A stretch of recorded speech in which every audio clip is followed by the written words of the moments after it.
పోతిని మహేష్ వైఎస్ఆర్ కాంగ్రెస్ పార్టీకి చేరడం ఖాయం. ఎందుకంటే తాజాగా టీవీ నైన్ వాళ్ళకి అనుకుంటా మాట్లాడుకొచ్చాడు.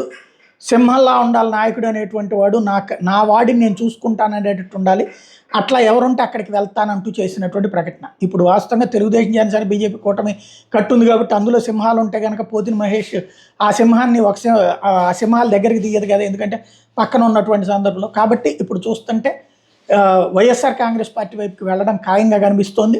ఇక అప్పుడు ఒక్కొక్క అంశాన్ని బయట పెట్టచ్చు. ఏదైతే ప్రస్తుతం పార్టీ కార్యాలయం వ్యవహారాలు లేకపోతే ఆయన ఇంటికి సంబంధించిన వ్యవహారాలు వీటన్నిటి గురించి అయ్యో తన దగ్గర ఉన్నాయని చెప్తున్నారు కదా కుటుంబానికి సంబంధించి. అందులో పోతిని మహేష్ తాజాగా వాడినటువంటి పదం ఏదైతే ఉందో కీలకమైనటువంటిది, మీ గృహప్రవేశం రోజున మీ భార్యను తీసుకుని రండి అని చెప్పి అడగటం.